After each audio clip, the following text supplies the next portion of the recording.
Assalamualaikum warahmatullahi wabarakatuh.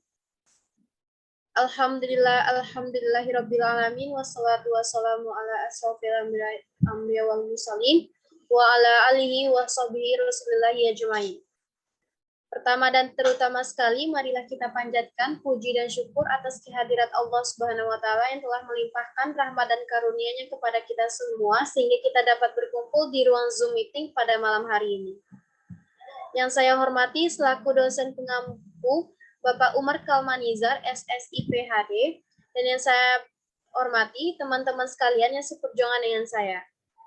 Baiklah, kami dari kelompok 4 yang bergontakan Afdal Ilahi sebagai penyaji, Esilia Afrianti Utami sebagai penyaji, Feli Effendi saya sendiri sebagai moderator, dan Vivi Aprilia Putri sebagai penyaji, Yuni Poliza sebagai penyaji. Pada kesempatan kali ini, kita akan membahas tentang MSDS Laboratorium Analitik. Pada materi pertama yang akan dibacakan oleh Afdal Ilahi. Kepada Afdal, waktu dan tempat kita persilakan.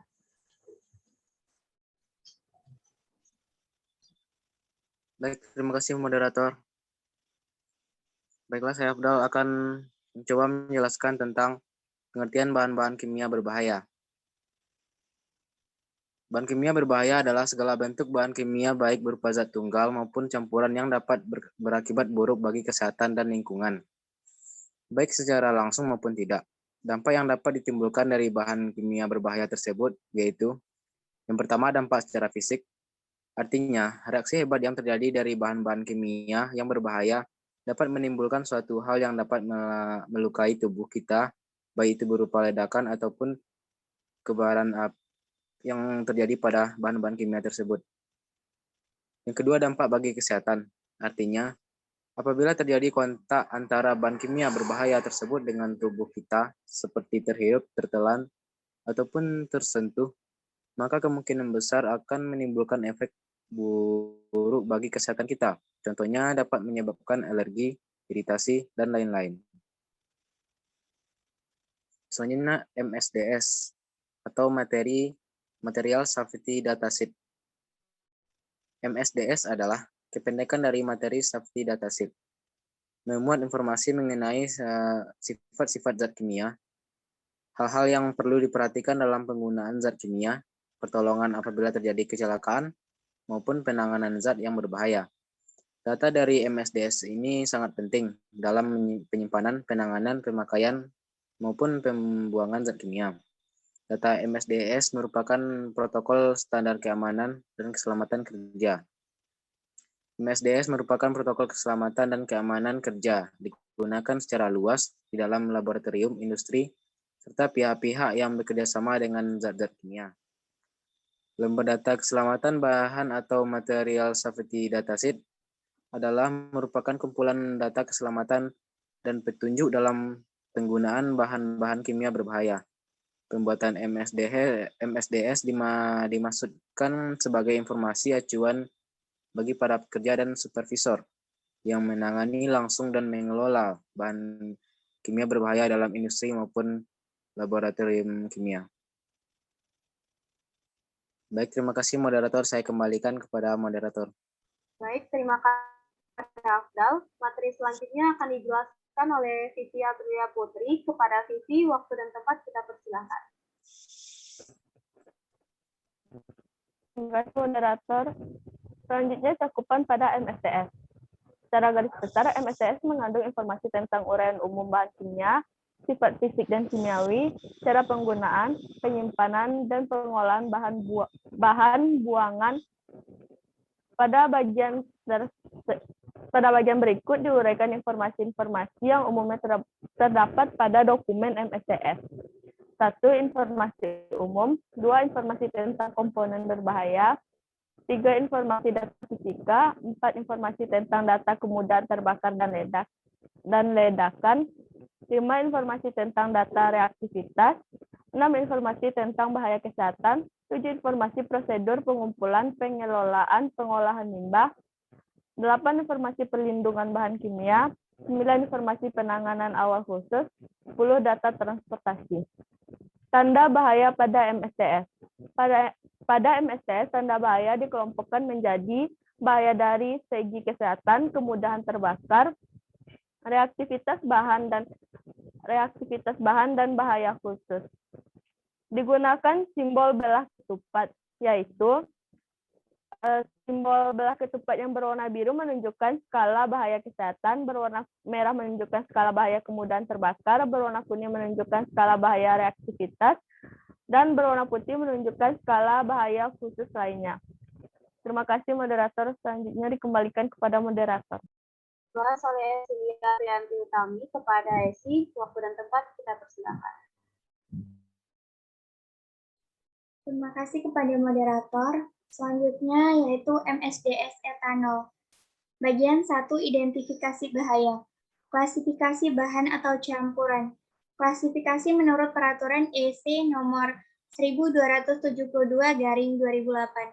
Cairan mudah terbakar kategori 2, iritasi mata kategori 2. Elemen label.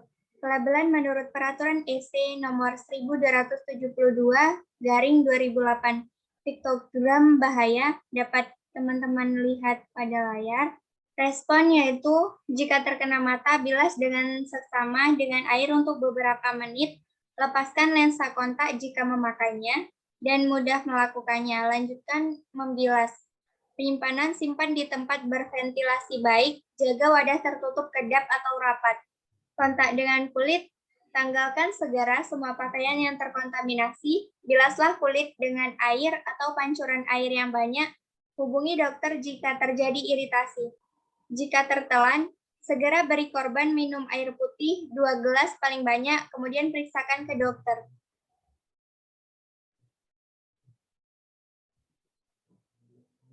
Bagian 3 yaitu pembuangan limbah. Metode penanganan limbah. Limbah harus dibuang sesuai dengan petunjuk mengenai limbah 2008/98/EC serta peraturan nasional dan lokal lainnya. Yang kedua yaitu MSDS metanol. Bagian 1, identifikasi bahaya. Klasifikasi bahan atau campuran.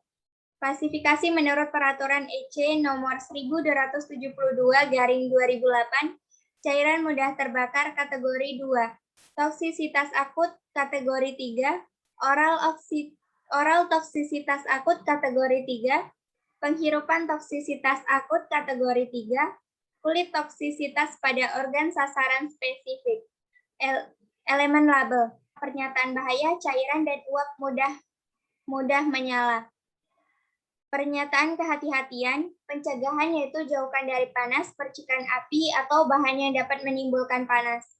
Yang kedua, dilarang merokok. Yang ketiga, tanam atau bon wadah dan peralatan penerima. Saran umum pemberi pertolongan, pertama harus melindungi dirinya. Jika terhirup, hirup udara bersih. Kemudian segera hubungi dokter. Jika kontak kulit, tanggalkan segera semua pakaian terkontaminasi. Kontak mata, bilaslah dengan air yang banyak. Penelanan udara segar, paksa korban meminum etanol, kemudian hubungi segera dokter. Metode penanganan limbah yaitu limbah harus dibuang sesuai dengan petunjuk mengenai limbah 2008/98/EC serta peraturan nasional dan lokal lainnya. Saya kembalikan kepada moderator. Baik, terima kasih kepada Esi. Materi selanjutnya akan dibahas oleh Yuni. Pada Yuni, kita persilakan. Baik, saya akan menjelaskan mengenai MSDS yang ketiga dan keempat, yaitu mengenai MSDS amonia. Bagian pertamanya adalah identifikasi bahaya, yang mana klasifikasi bahan atau campurannya. Korosif pada logam, ini termasuk kategori 1. Korosif kulit, ini termasuk kategori 1B. Toksisitas pada organ sasaran spesifik, paparan tunggal, ini termasuk kategori 3. Toksisitas akuatik akut, ini termasuk kategori 1. Kemudian yang B adalah elemen labelnya. Untuk labelnya sendiri silakan teman-teman lihat pada slide PPT kami. Selanjutnya adalah kata sinyal. Kata sinyalnya di sini adalah berbahaya.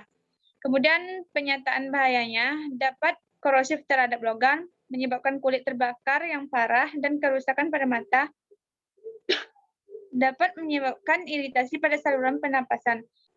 Seterusnya, jika terpapar atau dikhawatirkan, segera hubungi sentra informasi keracunan atau dokter atau tenaga medis. Next. Keduanya adalah tindakan pertolongan pertama pada kecelakaan atau P3K.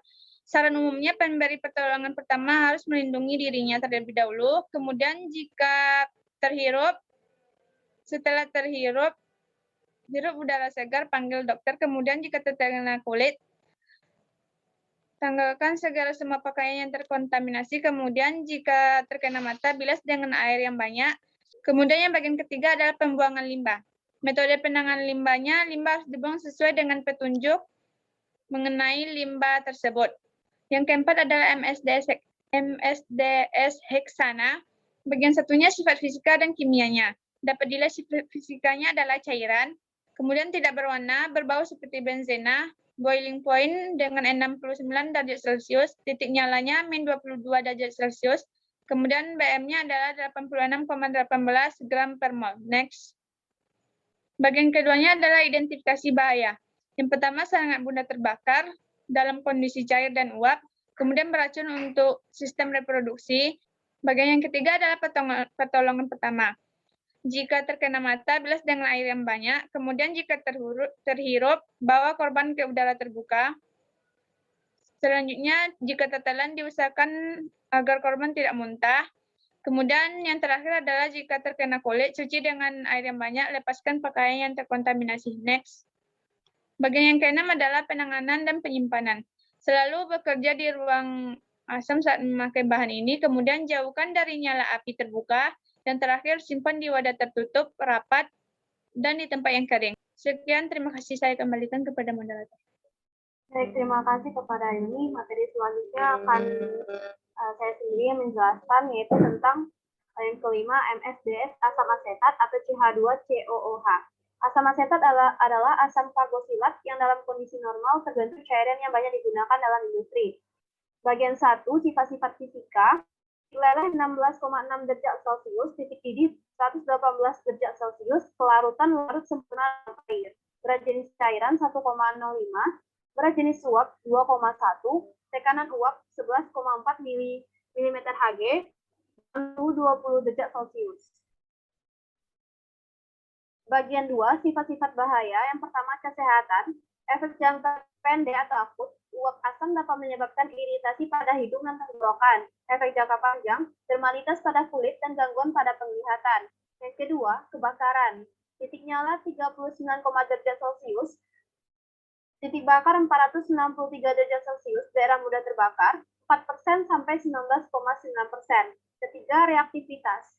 Pada kondisi normal, stabil, api mudah terbakar. Yang kelima, pemadam api. Kebakaran dapat dipadamkan dengan semprotan air, pupuk kimia, busa, alkohol, dan karbon dioksida. Baiklah, hanya itu yang dapat kami sampaikan pada kesempatan kali ini. Kesimpulan yang dapat kita ambil adalah bahwa MSDS atau dalam arti panjangnya atau dalam kepanjangannya itu Material Safety Data Sheet, artinya adalah memuat informasi mengenai sifat-sifat zat kimia, hal-hal yang perlu diperhatikan dalam penggunaan zat kimia, pertolongan apabila terjadi kecelakaan maupun penanganan zat yang berbahaya. Data dari MSDS sangat penting dalam penyimpanan, penanganan, pemakaian maupun pembuangan zat kimia. Data MSDS merupakan protokol standar keamanan dan keselamatan kerja. MSDS merupakan protokol keselamatan dan keamanan kerja digunakan secara luas di dalam laboratorium serta pihak-pihak yang bekerja dengan zat kimia. Sekian presentasi kami pada hari ini. Apabila ada kata-kata yang salah, mohon dimaafkan. Saya akhiri dengan Assalamualaikum warahmatullahi wabarakatuh. Oh ya teman-teman, jangan lupa like, share, and comment untuk channel YouTube kami. Kami akhiri dengan Assalamualaikum warahmatullahi wabarakatuh.